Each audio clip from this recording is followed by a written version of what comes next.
الله أكبر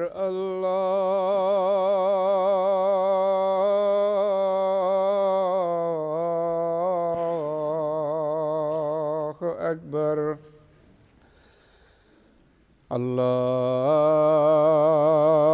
الله أكبر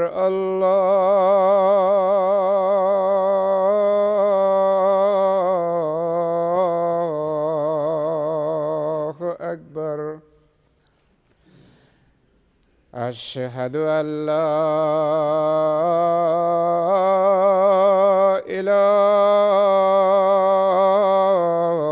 إله إلا الله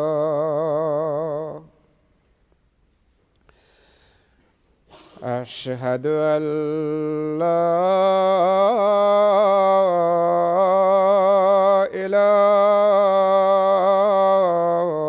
إله إلا الله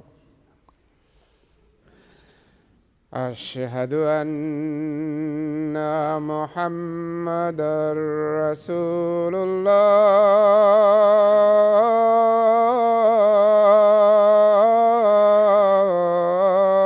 الله أشهد أن محمدًا رسول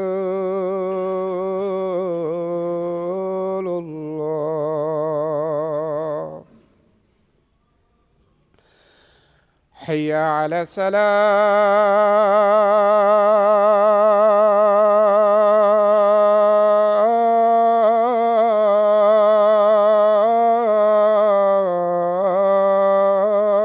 الصلاة حي على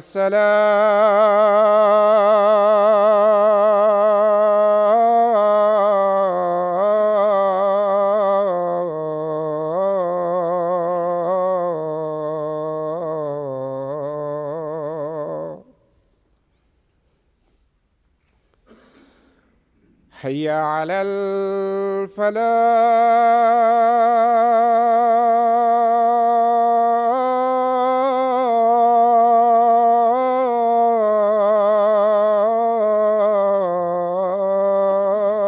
الفلاح حي على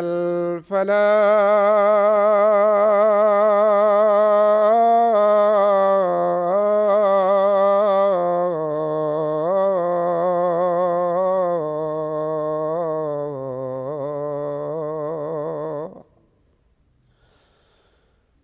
الله أكبر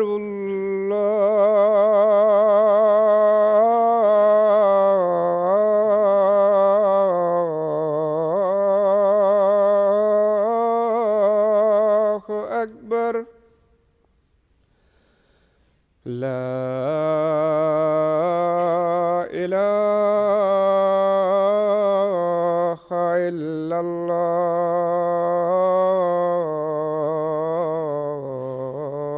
الله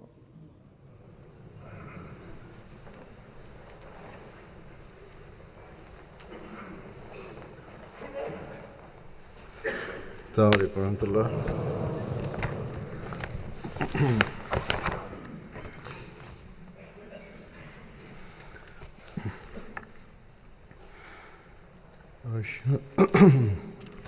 أشهد أن لا إله إلا الله وحده لا شريك له وأشهد أن محمدًا عبده ورسوله أما بعد فأعوذ بالله من الشيطان بسم الله الرحمن الرحيم الحمد لله رب العالمين الرحمن الرحيم مالك يوم الدين إياك نعبد وإياك نستعين اهدنا الصراط المستقيم صراط الذين أنعمت عليهم غير المغضوب عليهم ولا الضالين.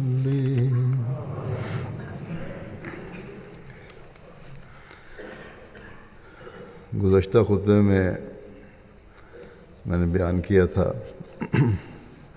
کہ روزوں اور رمضان کا مقصد جو اللہ تعالیٰ نے بیان فرمایا ہے وہ دلوں میں تقویٰ پیدا کرنا ہے، اور اس حوالے سے میں نے حضرت مسیح موعود علیہ السلام کے بعض اقتباسات پیش کیے تھے کہ اس کے حصول کے لیے کیا طریق ہیں اور ہمیں کس طرح اختیار کرنا چاہیے۔ حضرت مسیح موعود علیہ السلام نے اس مضمون کو ہمارے دلوں میں بٹھانے کے لیے مختلف جگہوں پر اس کی مزید تفصیلات بیان فرمائی ہیں تاکہ ہمارے دلوں میں اس کی اہمیت راسخ ہو جائے اور ہمارے ہر عمل اور خلق سے اس کا اظہار ہونے لگے، کیونکہ اگر تقویٰ نہیں تو کسی بھی قسم کی نیکی جو اللہ تعالیٰ کی رضا حاصل کرنے کے لیے ہو نہیں ہو سکتی۔ عارضی اور وقتی نیکیاں ہر انسان کسی وقتی جوش اور وجہ سے کر لیتا ہے، لیکن اس میں باقاعدگی تبھی آتی ہے جب حقیقی تقویٰ ہو۔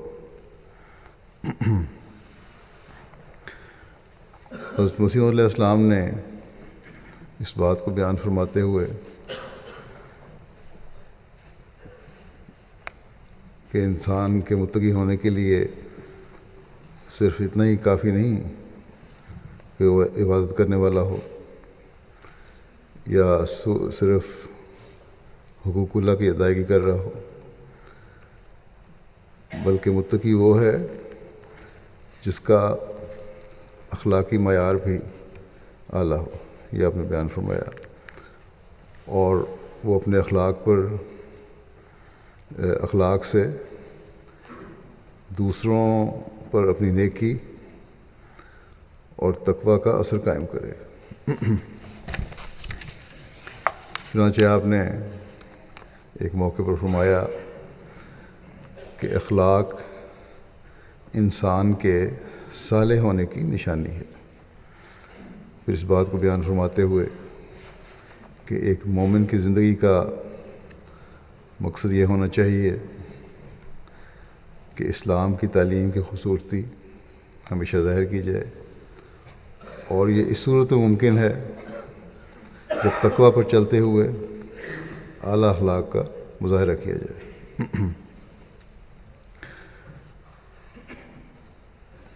آپ فرماتے ہیں کہ تقویٰ کے بہت سے اجزاء ہیں۔ عجب، خود پسندی، مال حرام سے پرہیز اور بد اخلاقی سے بچنا بھی تقویٰ ہے۔ جو شخص اچھے اخلاق کا اظہار کرتا ہے اس کے دشمن بھی دوست ہو جاتے ہیں۔ اللہ تعالیٰ فرماتا ہے ادفع باللتی ہے احسن۔ فرمایا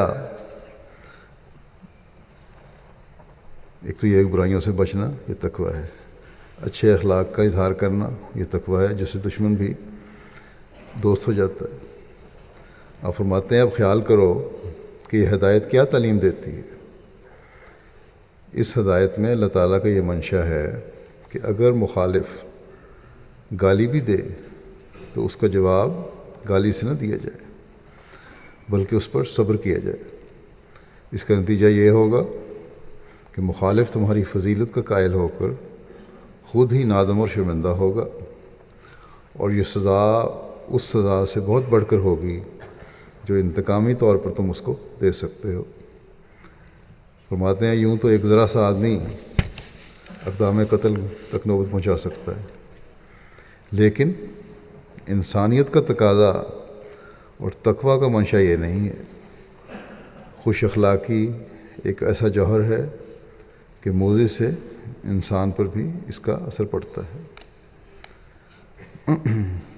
موذی سے موذی انسان پر بھی اس کا اثر پڑتا ہے۔ فرماتے ہیں کسی نے کیا اچھا کہا ہے فارسی میں کہ لطف کن لطف کے بیگانے شود ہلکا بگوش، کہ مہربانی سے پیش آؤ تو بیگانے بھی تمہارے حلقے احباب میں شامل ہو جائیں گے۔ بس یہ وہ اصولی بات ہے جو ہمیشہ ہمیں پیش نظر رکھنی چاہیے کہ اپنے ہر عمل کو تقویٰ کے تابع کرتے ہوئے اچھے اخلاق کا مظاہرہ ہو۔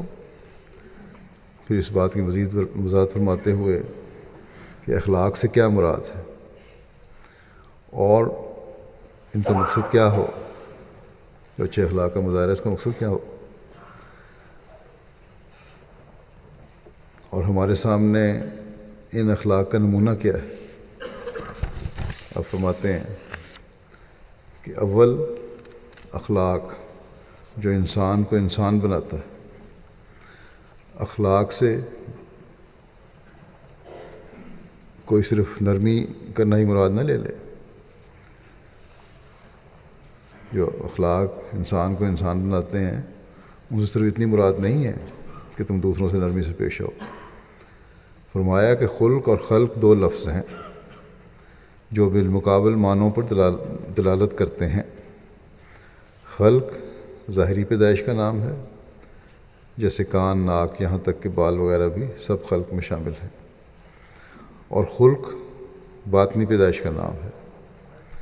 ایسا ہی باطنی قوا جو انسان اور غیر انسان میں مابعل امتیاز ہیں وہ سب خلق میں داخل ہیں، یہاں تک کہ عقل، فکر وغیرہ تمام قوتیں خلق ہی میں داخل ہیں۔ فرماتے ہیں کہ خلق سے انسان اپنی انسانیت کو درست کرتا ہے۔ اگر انسانوں کے فرائض نہ ہوں تو فرض کرنا پڑے گا، اگر انسانوں کے جو فرائض ہیں وہ ادا نہ کرتا ہو یا مقرر نہ ہو تو پھر فرض کرنا پڑے گا، دیکھنا پڑے گا کہ یہ آدمی ہے، گدھا ہے یا کیا ہے۔ جب خلق میں فرق آ جائے تو صورت ہی رہتی ہے۔ اگر خلق اچھا نہیں، اگر فرق نہیں ہے انسان بننے کے لیے تو اعلیٰ اخلاق ضروری ہیں۔ اگر ان میں فرق آ جاتا ہے تو پھر ظاہری صورت انسان کی رہ جاتی ہے اور جو اصل انسانیت ہے وہ ختم ہو جاتی ہے۔ آپ فرماتے ہیں مثلاً عقل ماری جاوے تو مجنون کہلاتا ہے، صرف ظاہری صورت سے ہی انسان کہلاتا ہے۔ انسان ظاہری صورت سے کہلاتا ہے کوئی پاگل ہو، لیکن اس کی عقل بالکل نہیں ہے، جو انسانوں میں عقل ہوتی ہے اسے واری ہو جاتا ہے۔ پس اخلاق سے مراد خدا تعالیٰ کی رضا جوئی، اور وہ رضا جوئی کیا ہے؟ جو رسول اللہ صلی اللہ علیہ وسلم کی عملی زندگی میں مجسم نظر آتا ہے۔ اخلاق وہ ہیں جو اللہ تعالیٰ چاہتا ہے، اور اللہ تعالیٰ کیا چاہتا ہے؟ وہ جو حضرت صلی اللہ علیہ وسلم کی زندگی میں ہمیں نظر آتا ہے، آپ کے ہر پہلو سے۔ رضا جوئی کا حصول ہے، یہ ہمارا مقصد ہونا چاہیے۔ اخلاق سے مراد خدا تعالیٰ کی رضا جوئی کا حصول ہے۔ اس لیے ضروری ہے کہ رسول اللہ صلی اللہ علیہ وسلم کے طرز زندگی کے موافق اپنی زندگی بنانے کی کوشش کرے۔ یہ اخلاق بطور بنیاد کے ہیں، اگر وہ متزلزل رہے تو اس پر عمارت نہیں بنا سکتے۔ اخلاق ایک اینٹ پر دوسری اینٹ کا رکھنا ہے، اور اگر ایک اینٹ ٹیڑھی ہو جائے تو ساری دیوار ٹیڑھی رہتی ہے۔ کسی نے کیا اچھا کہا ہے، خشت اول چوں نہت میں مار کچ تاثریا میرو دیوار کچ۔ اگر معمار پہلے اینٹ ہی ٹیڑھی لگا دے تو اس سے بننے والی دیواریں جو ہیں وہ آسمان تک پھر ٹیڑھی جائیں گی۔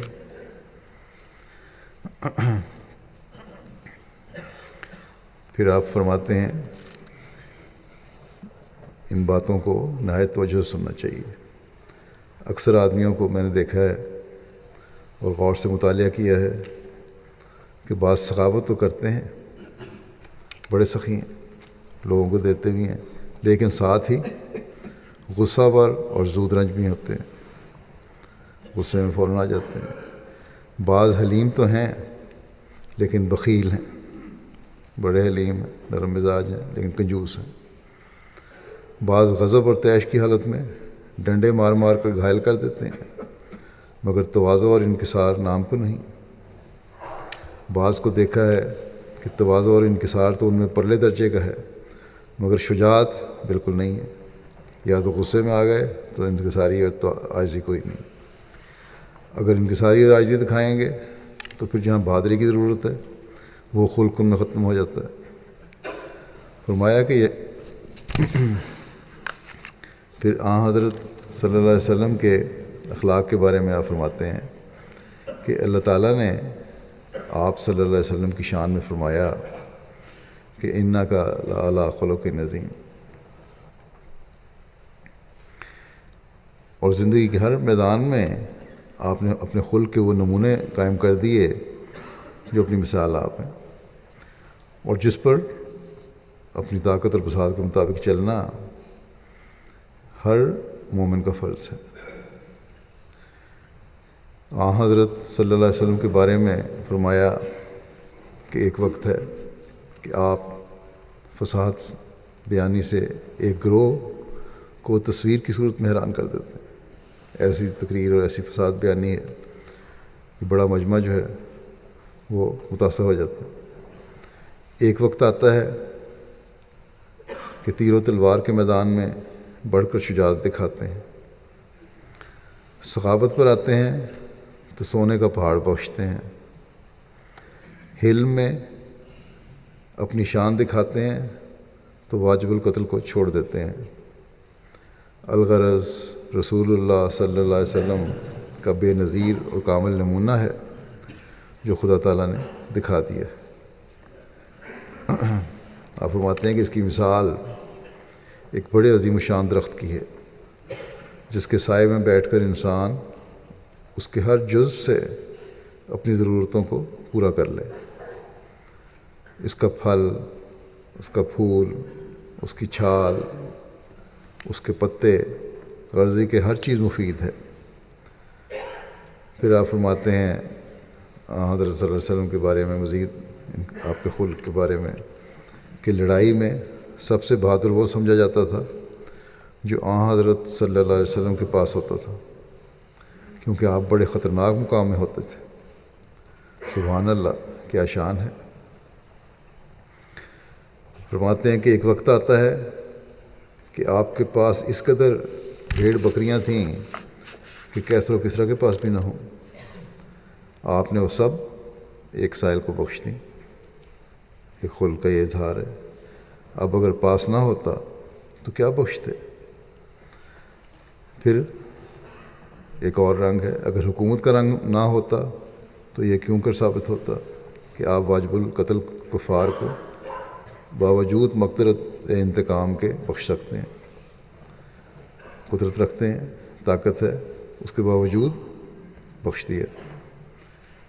جنہوں نے صحابہ کرام اور حضور علیہ الصلوۃ والسلام اور مسلمان عورتوں کو سخت سے سخت اذیتیں اور تکلیفیں دی تھیں، جب وہ سامنے آئے تو آپ نے فرمایا لا تثریب علیکم اليوم، میں نے تمہیں آج بخش دیا۔ اگر ایسا موقع نہ ملتا تو ایسے اخلاق فاضلہ حضور صلی اللہ علیہ وسلم کے کیوں کر ظاہر ہوتے۔ آپ فرماتے ہیں کوئی ایسا خلق بتلاؤ جو آپ میں نہ ہو، اور پھر بدرجہ غایت کامل طور پر نہ ہو۔ بس یہ وہ کامل نمونے ہیں جن کے بارے میں اللہ تعالیٰ نے فرمایا کہ اس رسول کے اسوے کی تم بھی حد الوسع اپنی طاقت اور اپنی استعدادوں کے مطابق پیروی کرو۔ اس اسوے کی پیروی کرنے کے لیے کوشش کرنی ہوگی، ایک جد و جہد کرنی ہوگی۔ صرف یہ کہہ دینا کہ اس اسوے پر ہم کس طرح چل سکتے ہیں، یہ کافی نہیں کہ یہ تو اللہ تعالیٰ کے رسول کا وہ اسوہ ہے جو بڑا اعلیٰ نمونے کا ہے۔ اللہ تعالیٰ نے فرمایا کہ اس کو تم نے پیروی کرنی ہے۔ اللہ تعالیٰ نے اس کو اپنانے کا حکم دیا ہے، تو پھر اس کے لیے کوشش اور مجاہدے کی ضرورت ہے۔ چنانچہ اس بارے میں بیان فرماتے ہوئے آپ فرماتے ہیں کہ جب تک انسان مجاہدہ نہ کرے گا، دعا سے کام نہ لے گا، وہ غمرہ جو دل پر پڑ جاتا ہے دور نہیں ہو سکتا۔ وہ سختی اور تاریکی اور روک جو پیدا ہو گئی ہے دل میں، وہ دور نہیں ہو سکتی جب تک مجاہدہ نہ کرو، جب تک دعا نہ کرو۔ پھر اس کے ساتھ ہی کوشش اور دعا دونوں چیزیں ضروری ہیں۔ چنانچہ اللہ تعالیٰ نے فرمایا ہے کہ ان اللہ لا یغیر ما بقوم حتی یغیروا ما بانفسہم۔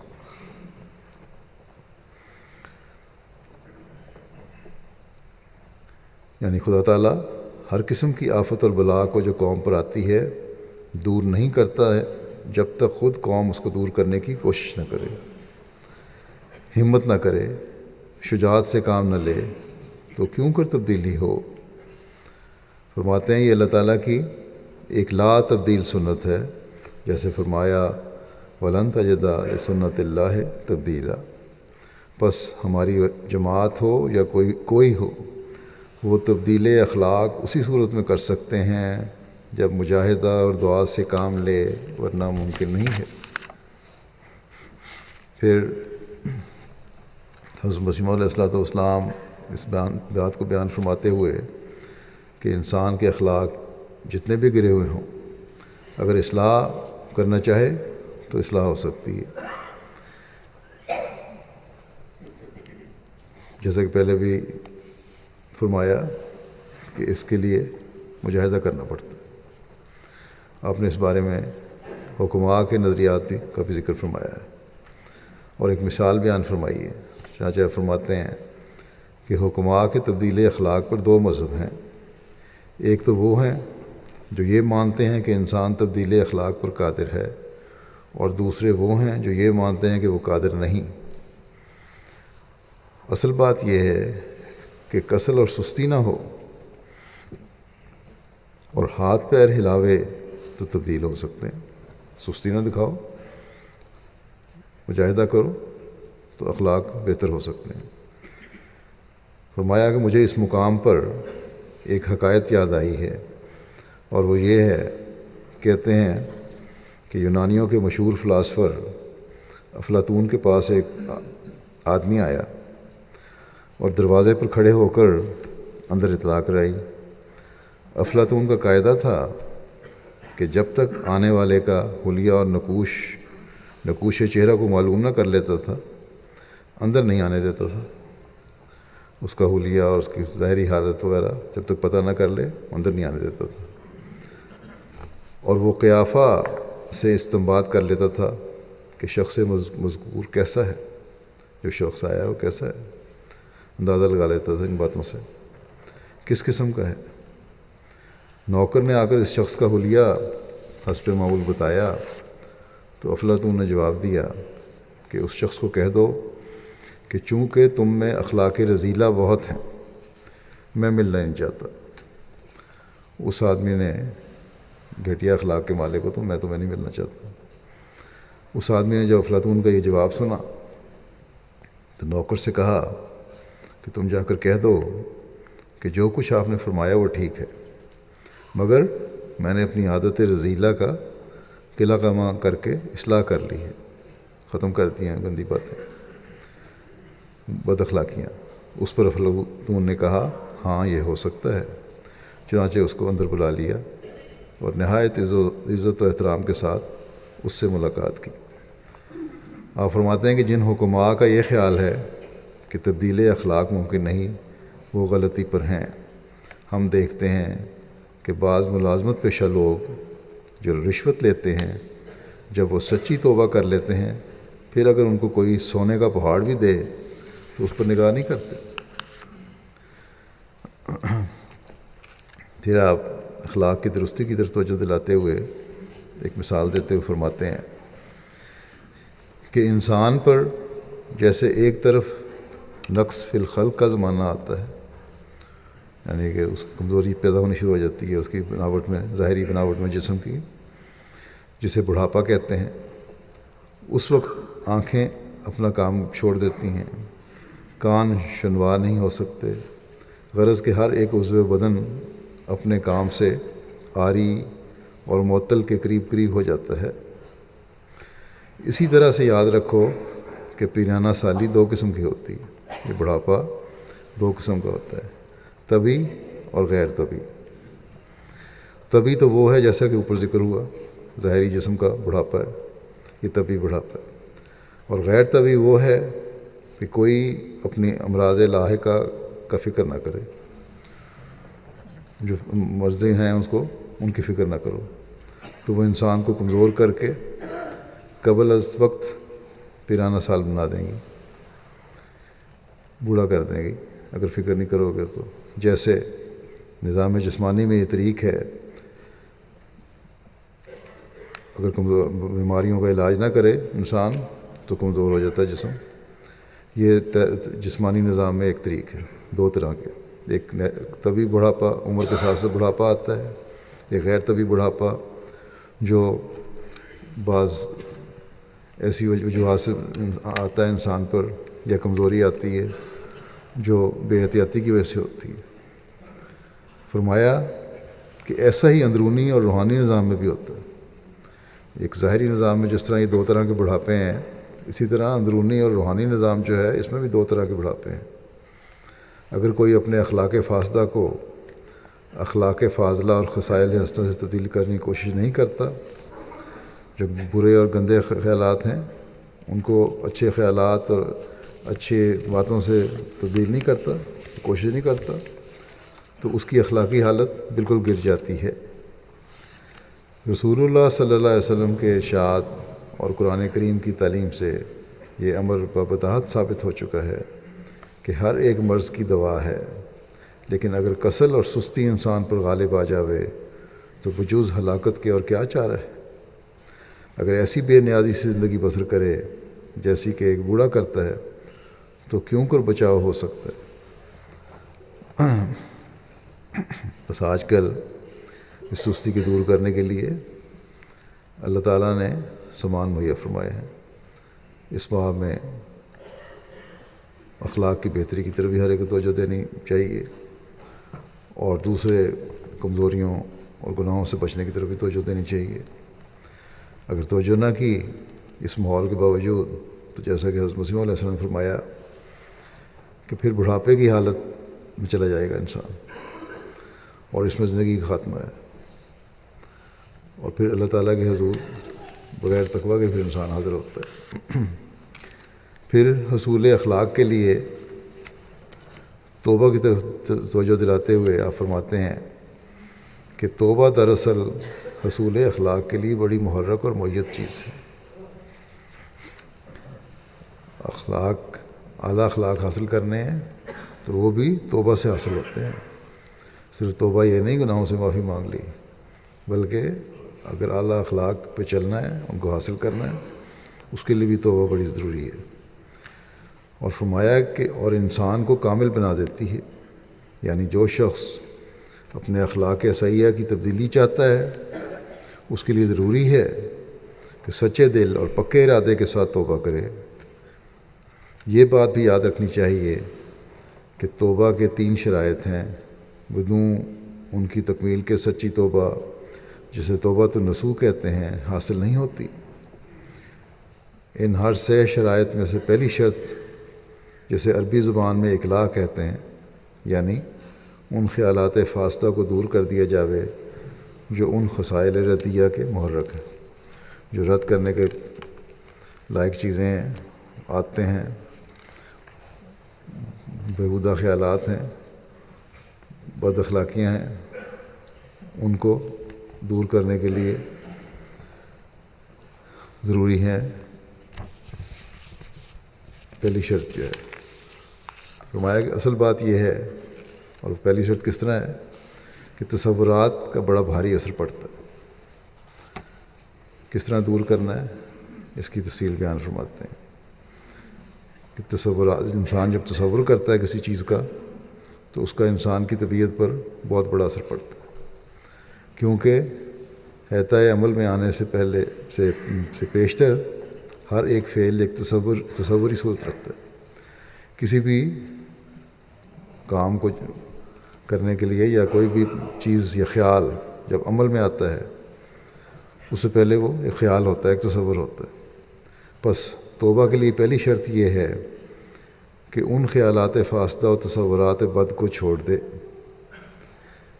مثلا اگر ایک شخص کسی عورت سے کوئی ناجائز تعلق رکھتا ہو تو اسے توبہ کرنے کے لیے پہلے ضروری ہے کہ اس کی شکل کو بدصورت قرار دے اور اس کی تمام خصائل رذیلہ کو اپنے دل میں مستحضر کرے، کیونکہ جیسا میں نے ابھی کہا ہے تصورات کا اثر بہت زبردست اثر ہے، اور میں نے صوفیوں کے تذکروں میں پڑھا ہے، فرماتے ہیں میں نے صوفیوں کے تذکروں میں پڑھا ہے کہ انہوں نے تصور کو یہاں تک پہنچایا کہ انسان کو بندر یا خنزیر کی صورت میں دیکھا۔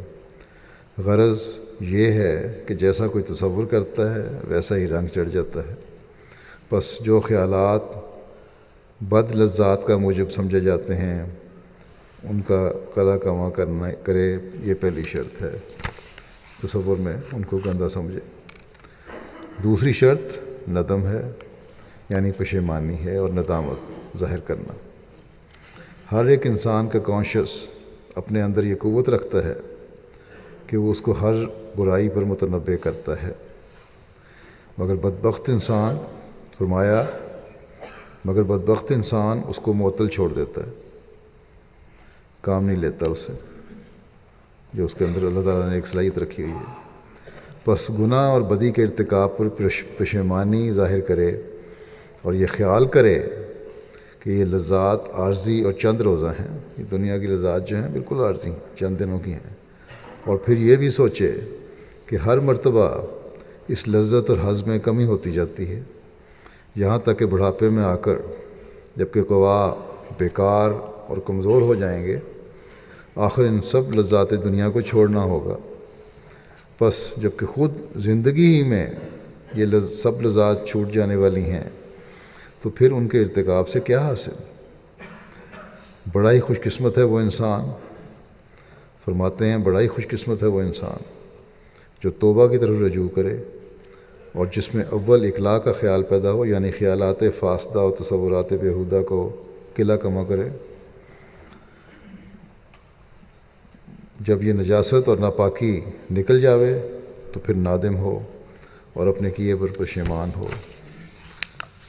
تیسری شرط عزم ہے، یعنی آئندہ کے لیے مصمم ارادہ کرنا، پکا ارادہ کر لے کہ پھر ان برائیوں کی طرف رجوع نہ کرے گا، اور جب وہ مداومت کرے گا تو خدا اسے سچی توبہ کی توفیق عطا کرے گا، یہاں تک کہ وہ سیئات اس سے قطعاً زائل ہو کر اخلاق حسنہ اور افعال حمیدہ اس کی جگہ لے لیں گے، اور یہ فتح ہے اخلاق پر، اس پر فرمایا کہ اس پر قوت اور طاقت بخشنا اللہ تعالیٰ کا کام ہے، کیونکہ تمام طاقتوں اور قوتوں کا مالک وہی ہے، جیسے فرمایا ان القوۃ للہ جمیعا، ساری قوتیں اللہ تعالیٰ ہی کے لیے ہیں، اور انسان ضعیف البنیان ہے، ضعیف البنیان تو کمزور ہستی ہے، خلق الانسان و ضعیفہ، اس کی حقیقت ہے۔ پس خدا تعالیٰ سے قوت پانے کے لیے مندرجہ بالا ہر سہ شرائط کو، یہ تینوں شرائط جو ہیں کو کامل کر کے انسان کسل اور سستی کو چھوڑ دے اور ہمتاً مستعد ہو کر خدا تعالیٰ سے دعا مانگے، اللہ تعالیٰ تبدیل اخلاق کر دے گا۔ پھر ان برے اخلاق چھوڑنے کے لیے جو کوشش کرنا ہے اور جو چھوڑتا ہے اس کی بہادر سے مثال دیتے ہوئے آپ فرماتے ہیں کہ ہماری جماعت میں شاہ زور اور پہلوانوں کی طاقت رکھنے والے مطلوب نہیں، کو پہلوان نہیں ہمیں چاہیے، بلکہ ایسی قوت رکھنے والے مطلوب ہیں، ایسی طاقت رکھنے والے لوگ چاہیے جو تبدیل اخلاق کے لیے کوشش کرنے والے ہوں۔ یہ ایک امر واقعی ہے کہ وہ شاہ زور اور طاقت والا نہیں جو پہاڑ کو جگہ سے ہٹا دے، طاقت والا وہ نہیں ہے جو کسی پہاڑ کو اپنی جگہ سے ہٹا دے۔ فرمایا کہ اصلی بہادر وہ ہے جو تبدیل اخلاق پر مقدرت پاوے۔ پس یاد رکھو کہ ساری ہمت اور قوت تبدیل اخلاق میں صرف کرو، کیونکہ یہی حقیقی قوت اور دلیری ہے۔ پھر آپ فرماتے ہیں کہ اخلاقی حالت ایک ایسی کرامت ہے جس پر کوئی انگلی نہیں رکھ سکتا، اور یہی وجہ ہے کہ ہمارے رسول اللہ صلی اللہ علیہ وسلم کو سب سے بڑا اور قوی اعزاز اخلاق ہی کا دیا گیا، جیسے فرمایا انک لعلی خلق عظیم۔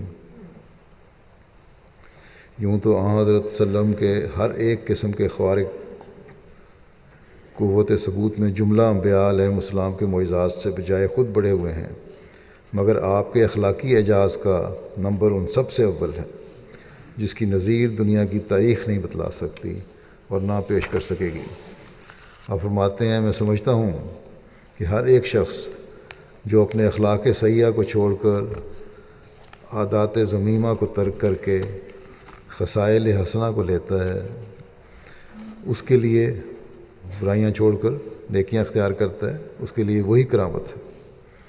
مثلا اگر بہت ہی سخت تند مزاج اور غصے ور ان عادات بد کو چھوڑتا ہے اور حلم اور عفو کو اختیار کرتا ہے، تو یہ امساک کو چھوڑ کر سخاوت اور حسد کی بجائے ہمدردی حاصل کرتا ہے، تو بے شک یہ کرامت ہے۔ یا عفو کو اختیار کرتا ہے یا امساک کو چھوڑ کر سخاوت اور حسد کی بجائے ہمدردی حاصل کرتا ہے، تو بے شک یہ کرامت ہے۔ اور ایسا ہی خود ستائی اور خود پسندی کو چھوڑ کر جب انکساری اور فروتنی اختیار کرتا ہے، تو یہ فروتنی کرامت ہے۔ پس تم میں سے کون ہے جو نہیں چاہتا کہ کراماتی بن جاوے؟ میں جانتا ہوں ہر ایک یہی چاہتا ہے۔ تو بس یہ ایک مدامی اور زندہ کرامت ہے۔ انسان اخلاقی حالت کو درست کرے، کیونکہ یہ ایسی کرامت ہے جس کا اثر کبھی زائل نہیں ہوتا بلکہ نفع دور تک پہنچتا ہے۔ فرمایا کہ مومن کو چاہیے کہ خلق اور خالق کے نزدیک اہل کرامت ہو جاوے، اللہ تعالیٰ کی مخلوق کے نزدیک بھی اور اللہ کے نزدیک بھی یہ اہل کرامت ہو جائے، اپنے اندر پاک تبدیلیاں پیدا کر کے، عاجزی پیدا کر کے، خود پسندی کو چھوڑ کر، انکساری اختیار کر کے، سخاوت کی عادت پیدا کر کے، حسد کی عادت کو چھوڑ کے، ہمدردی کی عادت پیدا کر کے یہ خوبیاں اختیار کرے اور برائیاں چھوڑے، تو یہ اللہ تعالیٰ کی مخلوق کے نزدیک بھی اور اللہ کے نزدیک بھی یہ کرامت ہے۔ فرمایا کہ بہت سے رند اور عیاش ایسے دیکھے گئے ہیں جو کسی خارق عادت نشان کے قائل نہیں ہوئے، لیکن اخلاقی حالت کو دیکھ کر انہوں نے بھی سر جھکا لیا ہے، اور بجوز اقرار اور قائل ہونے کے دوسری راہ نہیں ملی۔ بس فرماتے ہیں کہ بہت سے لوگوں کے سوانے میں اس عمر کو پاؤ گے کہ انہوں نے اخلاقی کرامات ہی کو دیکھ کر دین حق کو قبول کر لیا۔ اب یہ بیان فرمایا تھے ایک مجلس میں، مسجد میں بیٹھ کے، اس مجلس میں جب یہ آپ فرما رہے تھے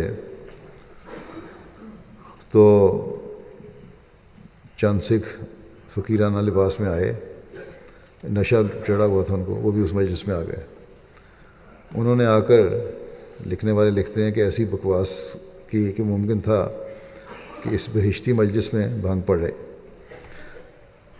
کچھ بے چینی پیدا ہو جائے، مگر فرماتے ہیں کہ مگر ہمارے صادق امام علیہ السلام نے اپنے عملی نمونے سے یہ اخلاقی کرامت جس کی ہدایت فرما رہے تھے وہ دکھائی، جس کا اثر سامعین پر ایسا پڑا کہ اکثر ان میں سے چلا چلا کر فرتے جوش سے رو پڑے، اور وہ شریر آخر پولیس کے ہاتھ جا کر پٹے، اور پولیس نے آ کر ان کو پکڑ لیا اور ان سے پھر پٹائی کی ان کی، جسے کہتے ہیں ان کا نشہ ہرن ہو گیا۔ پھر ایمان لانے کے مختلف وجوہ کے بارے میں بیان فرماتے ہوئے آپ فرماتے ہیں کہ فاسق آدمی جو انبیاء کے مقابلے پر تھے، خصوصاً وہ لوگ جو ہمارے نبی کریم صلی اللہ علیہ وسلم کے مقابلے پر تھے، ان کا ایمان لانا معجزات پر منحصر نہ تھا، اور نہ معجزات اور خوارق ان کی تسلی کا باعث تھے، بلکہ وہ لوگ حضرت صلی اللہ علیہ وسلم کے اخلاق فاضلہ کو ہی دیکھ کر آپ کی صداقت کے قائل ہو گئے تھے۔ اخلاقی معجزات وہ کام کر سکتے ہیں جو اقتداری معجزات نہیں کر سکتے۔ الاستقامت فوق الکرامت کا یہی مفہوم ہے، اور تجربہ کر کے دیکھ لو کہ استقامت کیسے کرشمے دکھاتی ہے۔ کرامت کی طرف تو چندہ التفات ہی نہیں ہوتا، خصوصاً آج کل کے زمانے میں، لیکن اگر پتہ لگ جائے کہ فلاں شخص با اخلاق آدمی ہے تو اس کی طرف جس قدر رجوع ہوتا ہے وہ کوئی مخفی امر نہیں۔ فرمایا اخلاق حمیدہ کی زد ان لوگوں پر بھی پڑتی ہے جو کئی قسم کے نشانات کو دیکھ کر بھی اطمینان اور تسلی نہیں پا سکتا۔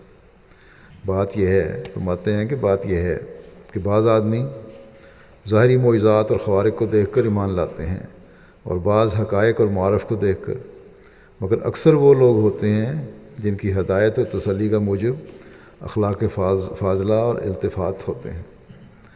بے شمار لوگ آج کل بھی احمدیت میں داخل ہوتے ہیں، کسی نہ کسی احمدی کے اخلاق سے متاثر ہو کر، یا مجموعی طور پر جماعت کے اخلاق سے متاثر ہو کر احمدی ہو رہے ہوتے ہیں۔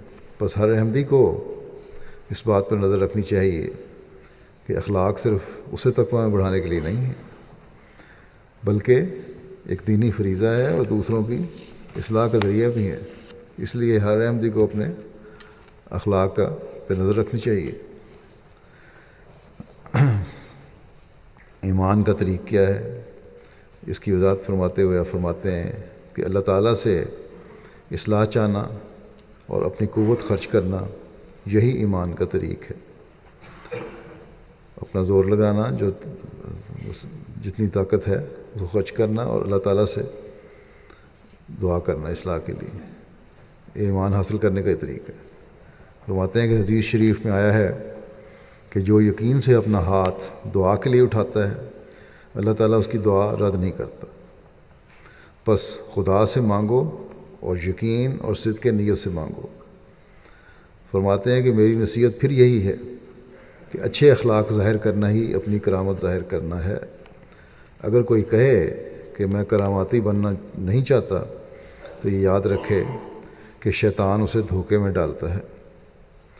کرامت سے عجب اور پندار مراد نہیں ہے، کرامت سے لوگوں کو اسلام کی سچائی اور حقیقت معلوم ہوتی ہے اور ہدایت ہوتی ہے۔ میں تمہیں پھر کہتا ہوں کہ عجب اور پندار تو کرامت اخلاقی میں داخل ہی نہیں، بس یہ شیطانی وسوسہ ہے۔ دیکھو یہ کروڑہا مسلمان جو روئے زمین کے مختلف حصص میں نظر آتے ہیں، کیا یہ تلوار کے زور سے جبر اکراه سے ہوئے ہیں؟ نہیں، یہ بالکل غلط ہے۔ یہ اسلام کی کراماتی تاثیر ہے جو ان کو کھینچ لائی ہے۔ فرماتے ہیں کرامتیں انواع و اقسام کی ہوتی ہیں، من جملہ ان کے ایک اخلاقی کرامت بھی ہے جو ہر میدان میں کامیاب ہے۔ انہوں نے جو مسلمان ہوئے صرف راست بازوں کی کرامت ہی دیکھی اور اس کا اثر پڑا۔ انہوں نے اسلام کو عظمت کی نگاہ سے دیکھا، نہ تلوار کو دیکھا۔ فرماتے ہیں کہ بڑے بڑے محقق انگریزوں کو یہ بات ماننی پڑی ہے کہ اسلام کی سچائی کی روح ہی ایسی قوی ہے جو غیر قوموں کو اسلام میں آنے پر مجبور کر دیتی ہے۔ پھر اس بات کو بیان فرماتے ہوئے کہ اخلاق بھی رزق کی طرح ہیں اور ان کا اظہار اللہ تعالیٰ کے دیے ہوئے رزق کے خرچ کرنے کی طرح ہے، اور یہ بھی تقویٰ کی ایک عملی جزو اور حصہ بھی ہے۔ آپ فرماتے ہیں کہ عام لوگ رزق سے مراد اشیاء خوردنی لیتے ہیں، یہ غلط ہے۔ کھانے پینے کی چیزیں صرف رزق نہیں ہے، پیسہ مال رزق نہیں ہے۔ فرمایا کہ جو کچھ قواق کو دیا جاوے وہ بھی رزق ہے۔ علوم و فنون وغیرہ معارف و حقائق عطا ہوتے ہیں، جسمانی طور پر معاش، مال میں فراخی ہو، سب رزق ہے۔ ساری چیزیں رزق میں شامل ہیں، اس بندے کی صلاحیتیں، اس کے اخلاق، اس کا مال، ہر چیز۔ فرمایا کہ رزق میں حکومت بھی شامل ہے اور اخلاق فاضلہ بھی رزق ہی میں داخل ہیں۔ یہاں اللہ تعالیٰ فرماتا ہے کہ جو کچھ ہم نے دیا ہے اس میں سے خرچ کرتے ہیں، یعنی روٹی میں سے روٹی دیتے ہیں، علم میں سے علم، اور اخلاق میں سے اخلاق۔ علم کا دینا تو ظاہری ہے، یہ یاد رکھو کہ وہی بخیل نہیں ہے جو اپنے مال میں سے کسی مستحق کو کچھ نہیں دیتا، بلکہ وہ بھی بخیل ہے جس کو اللہ تعالیٰ نے علم دیا ہو اور وہ دوسروں کو سکھانے میں مذائقہ کرے۔ کنجوسوں کی کئی قسمیں ہیں، ہر ایک قسم جو کسی بھی طرح اپنے پاس جو اس پہ صلاحیتیں ہیں یا مال ہے اس کو چھپاتا ہے، وہ کنجوس ہے، بخیل ہے۔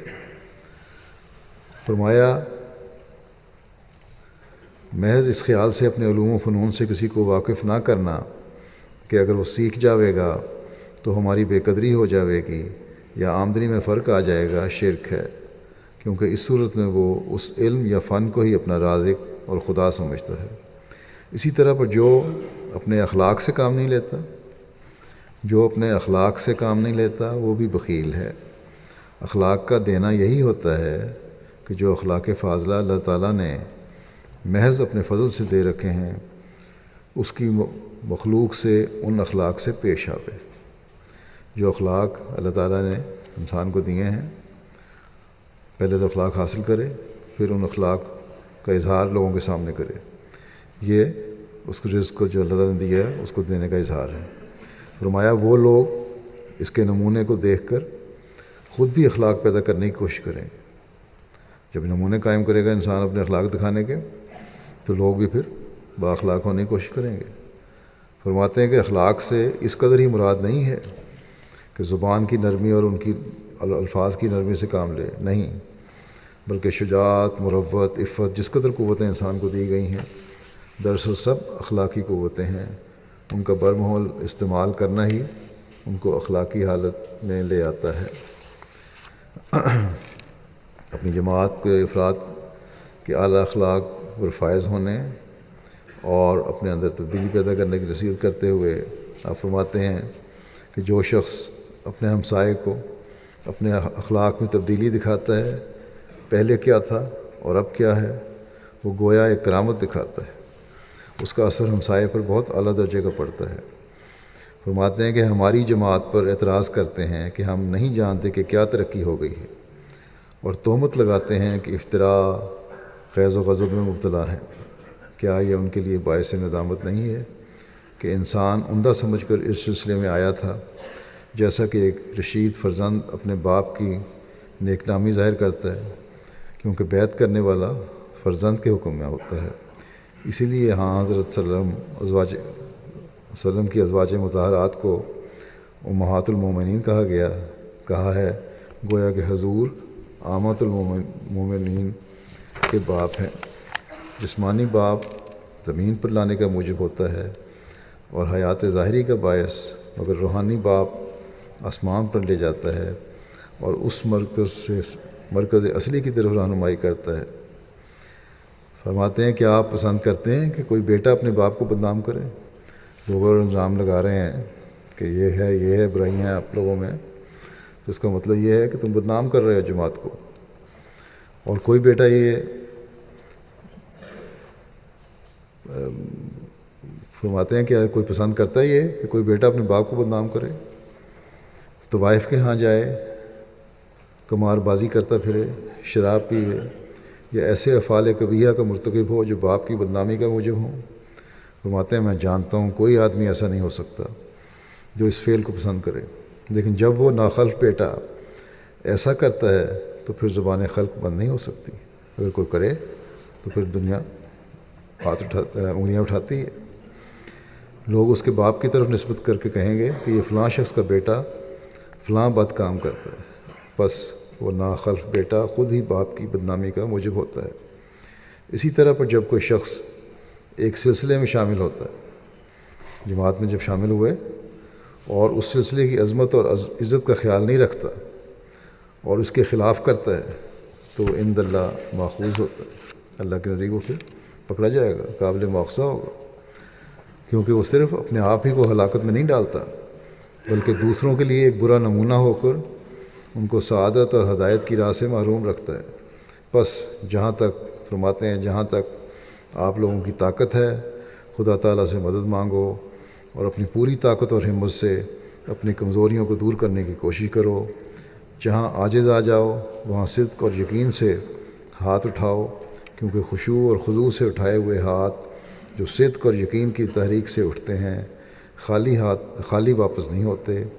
ہم تجربے سے کہتے ہیں کہ ہماری ہزارہ دعائیں قبول ہوئی ہیں اور ہو رہی ہیں۔ فرماتے ہیں یہ ایک یقینی بات ہے کہ اگر کوئی شخص اپنے اندر اپنے ابنائے جنس کے لیے ہمدردی کا جوش نہیں پاتا وہ بخیل ہے۔ اگر میں ایک راہ دیکھوں جس میں بھلائی اور خیر ہے تو میرا فرض ہے کہ میں پکار کر لوگوں کو بتلاؤں۔ اس امر کی پرواہ نہیں ہونی چاہیے کوئی اس پر عمل کرتا ہے یا نہیں، بس ہمارے ہر عمل سے ثابت ہونا چاہیے کہ ہم نے اس سے آپ کی بیعت میں آ کر اپنے اندر اخلاقی تبدیلیاں پیدا کی، پاک تبدیلیاں پیدا کی ہیں، اور پھر لوگوں کو یہ بتائیں بھی، اور یہی تولیغ کا ذریعہ ہے۔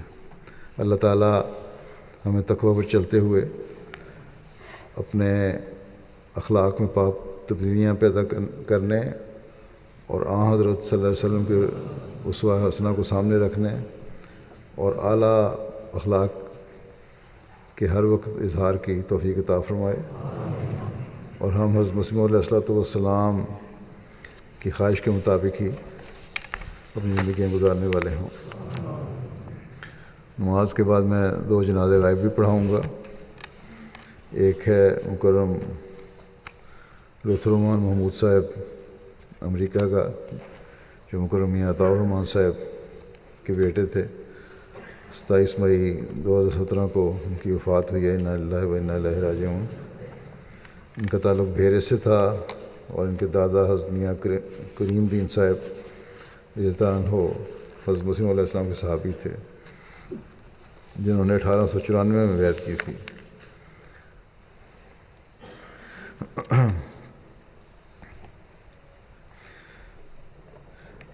ان کی اہلیہ طالیہ بی بی نے بیعت تو شاید کر لی تھی اپنے خاوند کے ساتھ، ان کے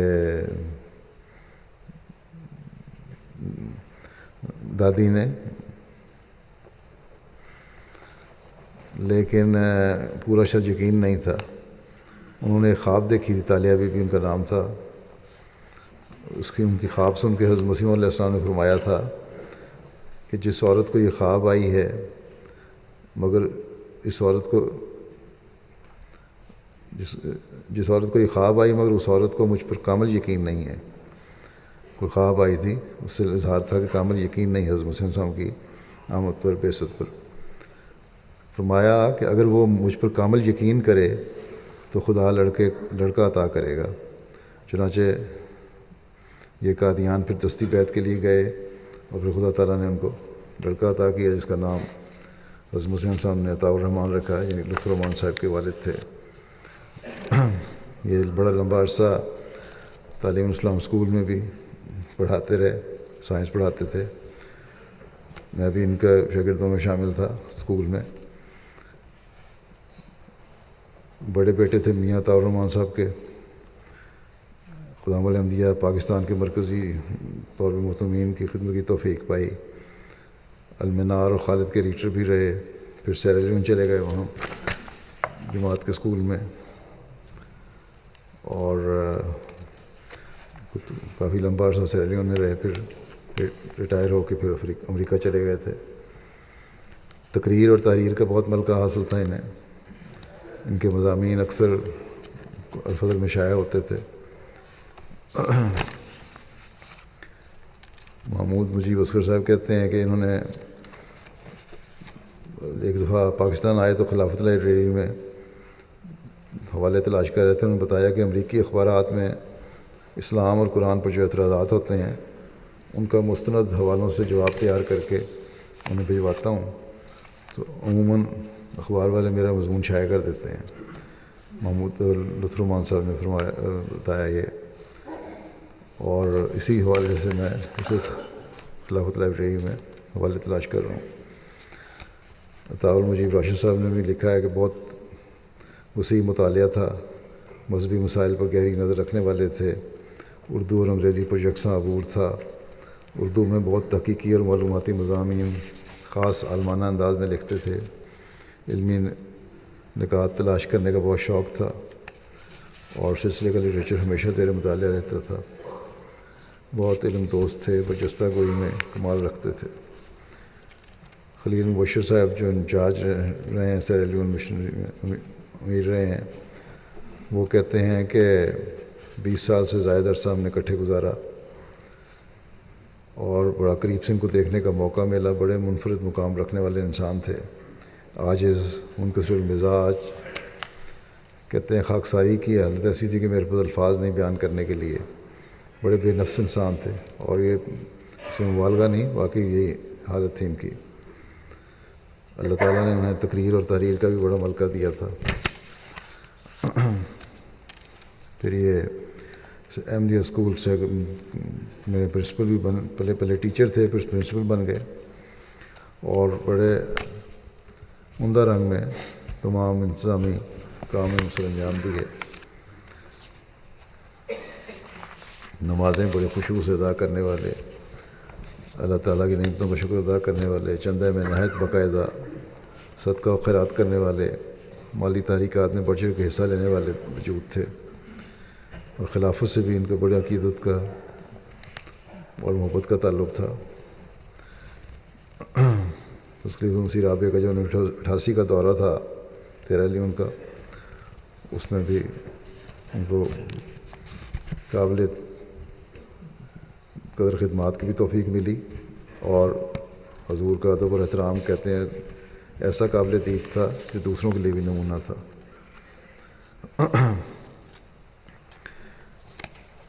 یہاں بھی آئے ہیں میرے ساتھ، حالانکہ پرانا تعلق تھا، لیکن خلافت کے بعد بالکل ایک انداز ان کا بدلا ہوا تھا۔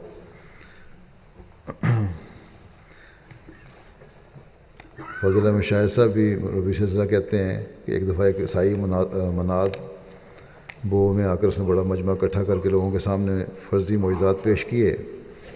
آپ نے اس کا تحریری جواب پیش کیا، جس پر عیسائی بکھلا گئے، اور اس بات پر غیر احمدی مساجد کے ائمہ نے بھی بہت خوشی اور مسرت کا اظہار کیا۔ اللہ تعالیٰ ان سے مغفرت اور رحم کا سلوک فرمائے، درجات بلند فرمائے، اور ان کی اولاد کو بھی ان کی نیکیوں کو جاری رکھنے کی توفیق عطا فرمائے۔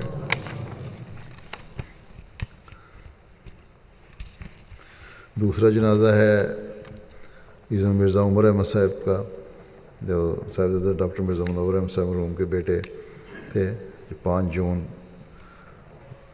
دوپہر 2 بجے طاہر ہارٹ انسٹیٹیوٹ ربا میں 67 سال کی عمر میں ان کی وفات ہو گئی۔ انا للہ و انا الیہ راجعون۔ یہ میرے ہم عمر بھی تھے، بچپن کے ساتھی، اکٹھے ہم کھیلتے بھی تھے بچپن میں،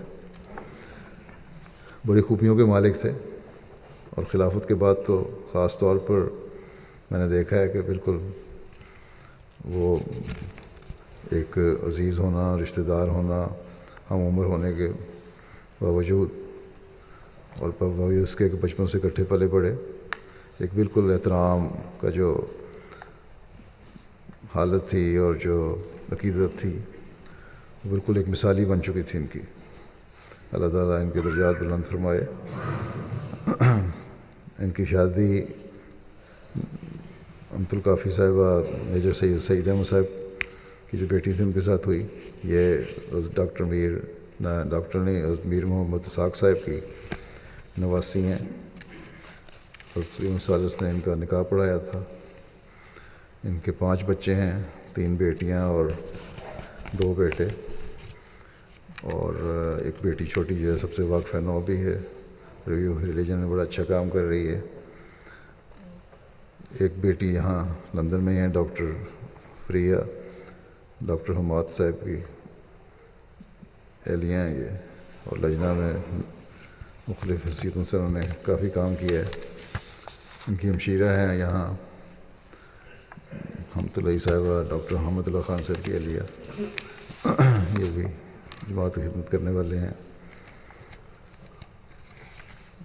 ان کی خواہش تو ہمیشہ سے تھی کہ وقف کریں، لیکن جب میری خلافت کے ابتدا میں میرے پاس آیا کہ میں نے وقف کے پہلے بھی لکھا تھا، ابھی وقف کرنا چاہتا ہوں.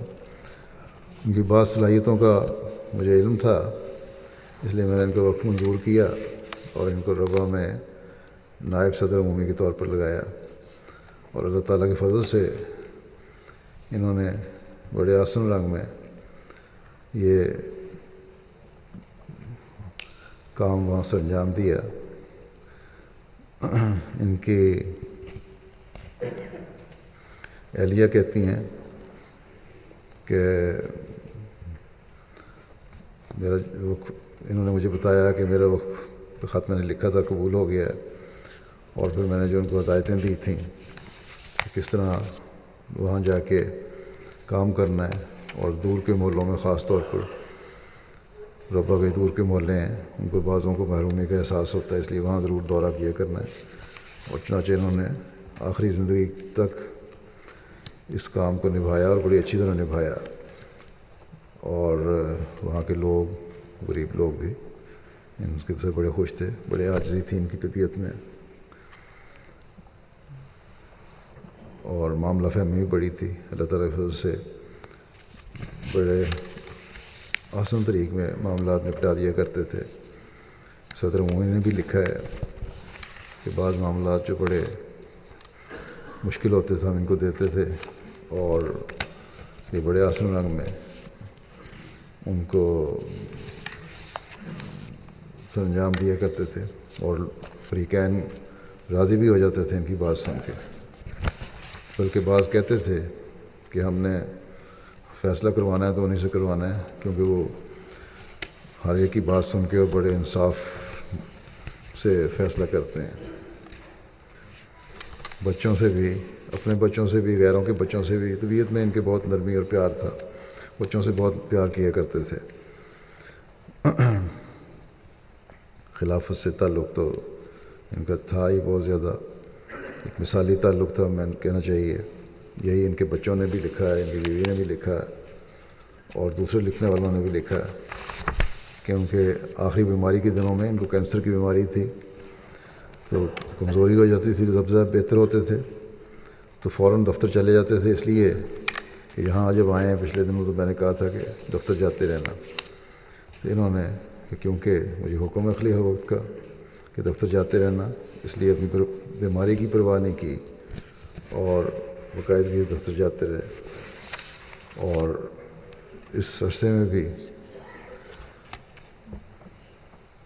باوجود بیماری کے بڑے محنت سے اپنے کام کو سر انجام دیا.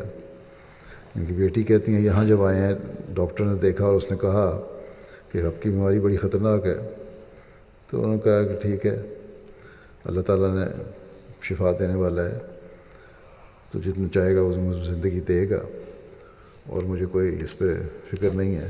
تو یہاں ڈاکٹر تھا انگریز، وہ بھی حیران رہ گیا کہ بڑے ایسے مریض بعض لوگ گھبرا جاتے ہیں، لیکن یہ تو بڑے حوصلے سے بات کر رہے ہیں. اسی طرح ڈاکٹر نوری صاحب بھی لکھتے ہیں کہ ان کو 3 امراض لاحق تھیں، ڈائبٹیز بھی تھی، دل کی بیماری بھی تھی، اس کے بعد کینسر کی بیماری بھی تھی، جگر کا کینسر تھا، لیکن بڑی ہمت سے ساری بیماریوں کو انہوں نے فیس کیا. نوری صاحب کہتے ہیں بعض اعلیٰ اخلاق کے مالک تھے جو میں نے ان کی بیماری کے دنوں میں مشاہدہ کیے. کبھی کوئی شکوہ زبان پہ نہیں لائے، ہمیشہ یہی کہتے تھے الحمدللہ ٹھیک ہوں۔ ڈاکٹر یا مہمان ان ملنے آتے تو اشارے سے پاس بیٹھنے کا کہتے۔ قمر سلیمان صاحب کہتے ہیں کہ جو مسیح رابعہ کی وفات ہوئی ہے، میں لندن آ رہا تھا تو مجھے ایک بند لفافہ دیا جس پر لکھا تھا کہ وہ خدمت خلیفۃ المسیح خامس، اور ساتھ کہا کہ یہ میرا بیعت کا خط ہے، جو بھی خلیفہ منتخب ہو اس کی خدمت میں پیش کر دینا۔ ایک یقین تھا کہ خلافت کا نظام جو ہے جاری ہے اور حق ہے۔ صدر عمومی صاحب بھی لکھتے ہیں کہ بہت خوبیوں کے مالک تھے، اور جو بھی کام سپرد کیا جاتا جب تک وہ کر کے رپورٹ نہ دے دیتے چین سے نہیں بیٹھتے تھے۔ اسی طرح باقی لکھنے والوں نے بھی بے شمار لوگوں نے خط لکھے ہیں، ان کی عاجزی ان کی ساری اور محبت سے پیش آنا اور خلافوں سے خاص تعلق کے بارے میں سب نے لکھا ہے۔ اللہ تعالیٰ ان کے درجات بلند فرمائے اور ان کی بچوں کو بھی ان کی نیکیوں کو جاری رکھنے اور خلافوں سے وابستہ رہنے کی توفیق عطا فرمائے۔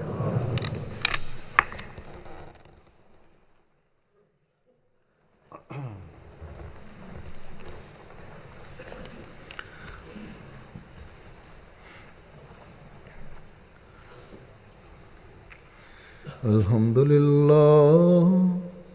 لله نحمده ونستعينه ونستغفره ونؤمن به ونتوكل عليه ونعوذ بالله من شرور أنفسنا ومن سيئات أعمالنا، من يهده الله فلا مضل له ومن يضلل فلا هادي له، ونشهد أن لا إله إلا الله ونشهد أن محمدا عبده ورسوله۔ عباد الله رحمكم الله، إن الله يأمر بالعدل والإحسان وإيتاء ذي القربى وينهى عن الفحشاء والمنكر والبغي، يعظكم لعلكم تذكرون۔ اذكروا الله يذكركم وادعوه يستجب لكم، ولذكر الله أكبر۔